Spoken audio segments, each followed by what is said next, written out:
پرانے زمانے کی بات ہے کہ بغداد کے ایک محلے میں ایک تاجر علی خواجہ رہا کرتا تھا، جو نہ تو بغداد کے امیر شخصوں میں شمار ہوتا تھا اور نہ ہی اتنا مفلس تھا کہ لوگ اس سے دور بھاگتے، اور نہ ہی وہ کسی کا مقروض تھا، بلکہ وہ تو ایک دیانتدار اور چھوٹا سا سوداگر تھا جو اپنے گھر میں بالکل تنہا رہا کرتا تھا۔ اس کے ماں باپ وفات پا چکے تھے، بہن بھائی کوئی تھا نہیں، شادی بھی اس نے ابھی نہیں کی تھی، جس کی وجہ سے وہ اکیلا اپنے گھر میں رہا کرتا تھا۔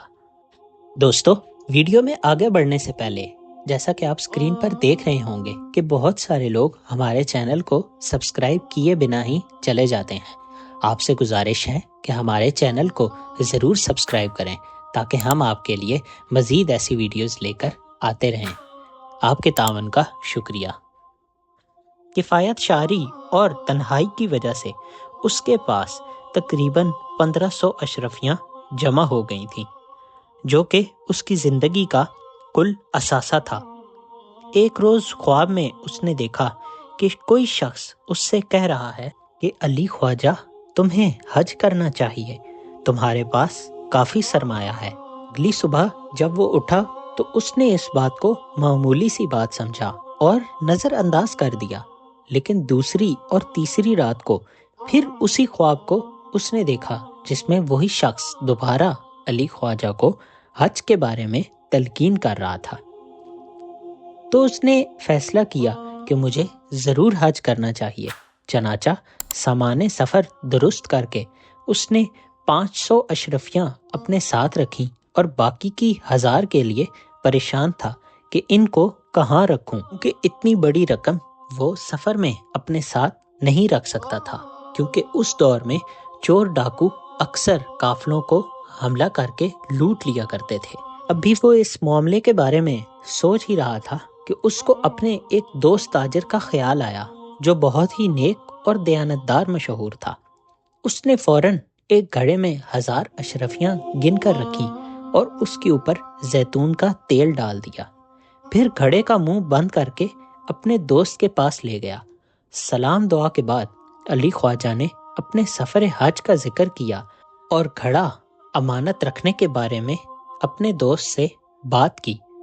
تاجر نے مبارکباد دیتے ہوئے گودام کی چابیاں علی خواجہ کو دی اور کہا، اپنے حسب مرضی جہاں مناسب سمجھو رکھ دو، انشاءاللہ جب تم واپس آؤ گے تو تمہیں تمہاری امانت ویسی کی ویسی اسی جگہ پر ہی ملے گی۔ علی خواجہ نے اپنے ہاتھوں سے گودام کھول کر اپنا گھڑا ایک مخصوص جگہ پر رکھ دیا اور خود سفر حج کے لیے روانہ ہو گیا۔ فرض حج سے فارغ ہونے کے بعد چونکہ کافی سرمایہ ابھی بھی علی کے پاس بچ گیا تھا، اس لیے علی خواجہ نے کچھ مال خرید لیا اور جدہ وغیرہ سے ہوتے ہوئے مصر جا پہنچا، جہاں کاروبار میں اسے بہت فائدہ ہوا۔ اس کے بعد وہ شام کے بازاروں تک جا پہنچا اور وہاں سے کچھ مال خرید و فروخت کر کے دمشق آ گیا۔ کچھ عرصہ یہاں ٹھہرا اور پورے 4 سال کے سفر کاروبار کے بعد آخرکار وہ بغداد واپس آ گیا۔ علی خواجہ کے حج پر جانے کے بعد اس کا دوست تاجر یہ بھی بھول گیا کہ اس کے پاس کوئی امانت بھی رکھی ہے یا نہیں، یہاں تک کہ حجاج واپس آئے اور علی خواجہ کا ذکر چھڑا تو اسے یاد آیا کہ اس کے زیتون کا تیل کا گھڑا ابھی بھی میرے پاس بطور امانت میرے گودام میں رکھا ہوا ہے۔ وہ اپنے دوست کی واپسی کا منتظر تھا، لیکن سال بھر گزر گیا اور علی خواجہ واپس نہ آیا۔ 3 سال مزید گزر گئے، لیکن ابھی بھی علی خواجہ کا کوئی نام و نشان نہ تھا۔ ایک روز رات کو اسے روغن زیتون کی ضرورت پیش آئی، بازار بند تھا۔ سوداگر نے اپنی بیوی سے ذکر کیا کہ خواجہ حج پر جاتے ہوئے اپنا روغن زیتون کا گھڑا میرے پاس امانت رکھوا کر گیا ہوا ہے، تو کیا میں اس میں سے تھوڑا سا روغن زیتون نکال کر تمہیں نہ دے دوں؟ بیوی نے منع کیا کہ امانت میں تصرف کرنا مناسب نہیں، مدت گزر گئی ہے، اس کا آج تک کچھ پتہ نہیں چلا، کیا خبر وہ مر چکا ہو۔ سوداگر نے اپنی بیوی سے یہ کہا، اگر آ گیا تو اسے بتا دوں گا اور جتنا تیل اس کے گھڑے سے میں نے نکالا ہے وہ اسے واپس کر دوں گا۔ بیوی پھر بھی اپنے شوہر کو منع کرتی رہی، لیکن سوداگر نے اپنی بیوی کی ایک نہ سنی اور چابی لے کر تیل لینے کے لیے چلا گیا۔ وہاں جا کر اس نے اپنا گھڑا کھولا اور تیل نکال کر گھر واپس آنے لگا تو تیل میں اسے اشرفیاں نظر آئیں جو تیل نکالتے وقت اس نے دیکھ لی تھی۔ سوداگر کو بہت حیرت ہوئی، اس نے پورے کا پورا گھڑا زمین پر الٹا کر دیا اور اس کی آنکھیں کھلی کی کھلی رہ گئیں کیونکہ اس میں سے بہت ساری اشرفیاں نکلیں۔ اس نے ہنستے ہوئے دل میں کہا کہ علی خواجہ بڑا چالاک آدمی تھا، حفاظت کا خوب انتظام کیا تھا۔ سوچا پھر تاجر نے سب کی سب اشرفیاں نکال لیں۔ کچھ اشرفیاں نکالنے سے اور کچھ تیل کی وجہ سے گھڑا خالی ہو گیا۔ دوسرے دن اس نے تازہ روغن زیتون لے کر گھڑے میں بھر دیا اور منہ بند کر کے اسی جگہ رکھ دیا جہاں علی خواجہ چھوڑ کر گیا تھا۔ یہ معاملہ گزرے ہوئے تقریباً 4-5 ماہ گزر چکے تھے۔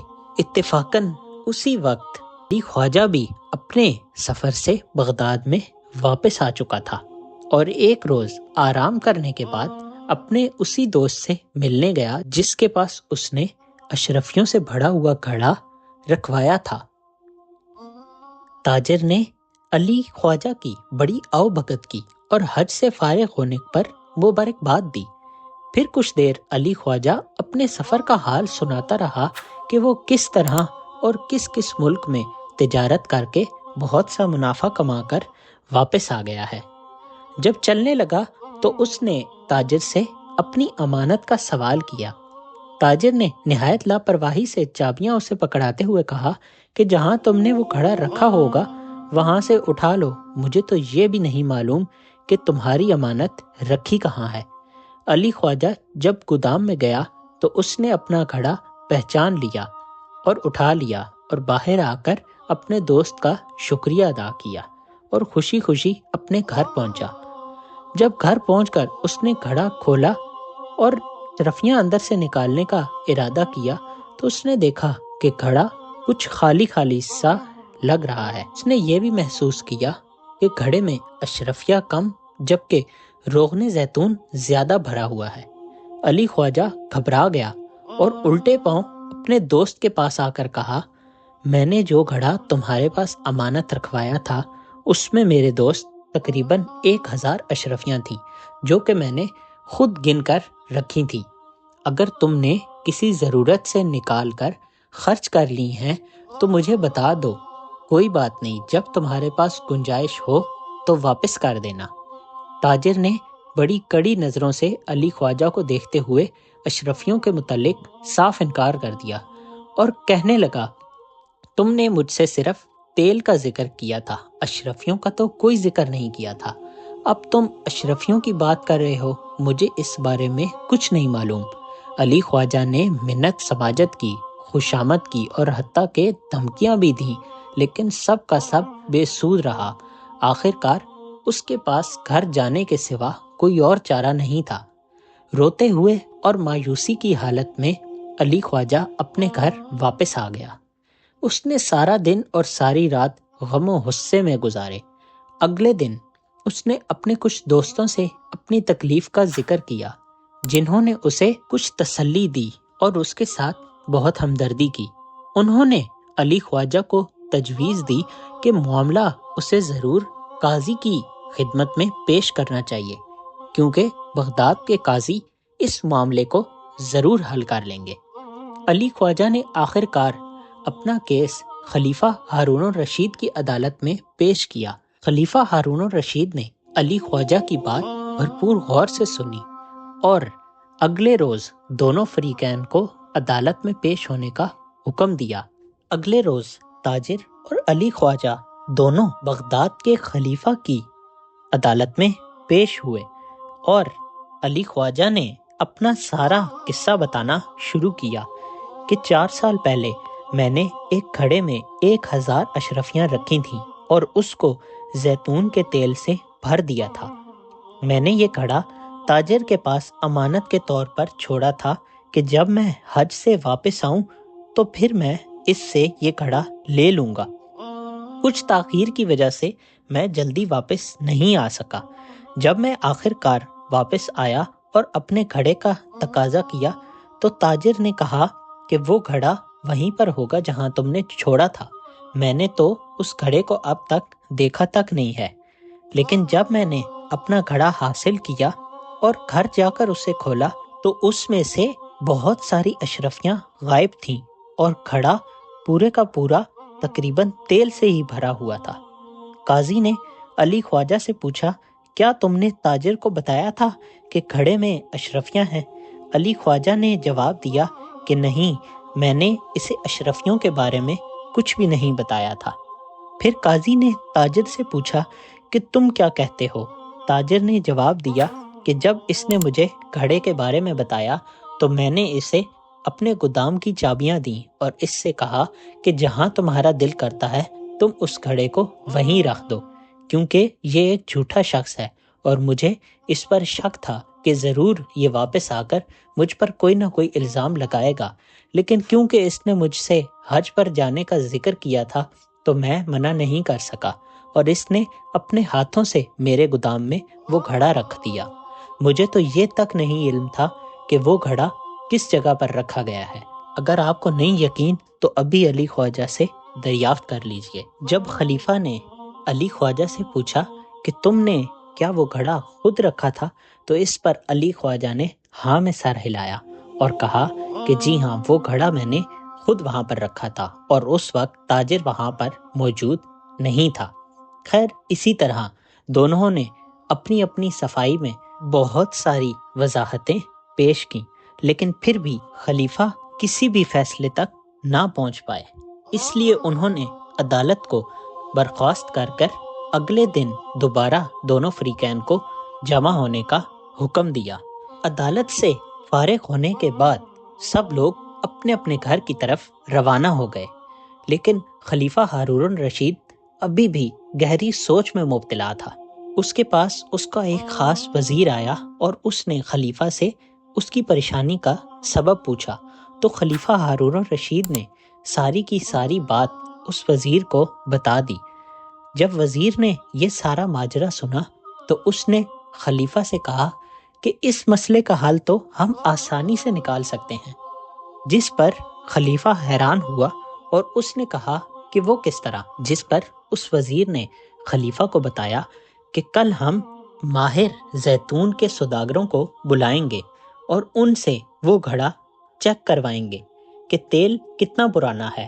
اگر تاجر نے 2 نمبری کر کے اس میں نیا تیل بھرا ہوا اور اشرفیاں نکالی ہوئیں تو وہ سوداگر بتا دیں گے کہ یہ تیل پرانا نہیں ہے، اور اگر انہوں نے کہا کہ تیل تقریباً 3-4 سال پرانا ہے تو ہم سمجھ جائیں گے کہ علی خواجہ جھوٹ بول رہا ہے اور وہ تاجر پر جھوٹا الزام لگا کر جھوٹی رقم حاصل کرنے کی کوشش کر رہا ہے، اور اس طرح ہم دونوں میں سے جو گناہگار ہوا اس کو آسانی کے ساتھ پکڑ لیں گے۔